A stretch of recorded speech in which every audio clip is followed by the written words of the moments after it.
प्रधानमंत्री नरेंद्र मोदी आयुर्वेद संस्थान की बड़ी सौगात आज देशवासियों को दे रहे हैं। सीधे आपको वहीं लिए चलते हैं।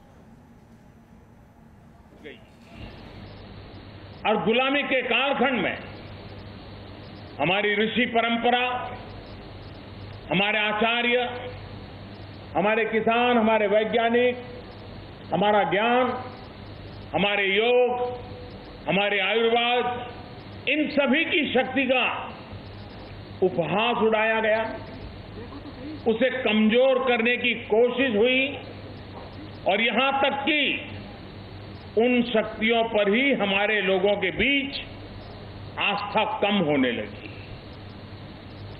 जब गुलामी से मुक्ति मिली तो एक उम्मीद थी कि जो बच पाया है उसे संरक्षित किया जाए, समय के अनुकूल परिवर्तन किया जाए, लेकिन ये भी दुर्भाग्य से प्राथमिकता नहीं बनी।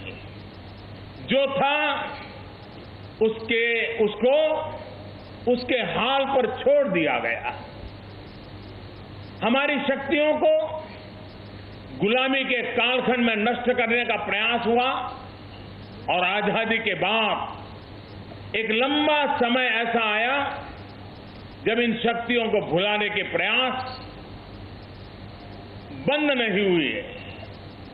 एक तरह से अपनी ही विरासत से मुंह मोड़ लिया गया। इन्हीं वजहों से ऐसी तमाम जानकारियों के पेटेंट दूसरे देशों के पास चले गए, जिन्हें हम कभी दादी मां के नुस्खे के तौर पर घर घर में इस्तेमाल करते थे, वो आज किसी और की इंटेलेक्चुअल प्रॉपर्टी राइट बन गया। आज मुझे गर्व है कि पिछले 3 वर्षों में इस स्थिति को काफी हद तक बदलने का प्रयास हुआ। जो हमारी विरासत है, जो श्रेष्ठ है, उसकी प्रतिष्ठा जन जन के मन में आज स्थापित होना पुनः प्रारंभ हुआ है।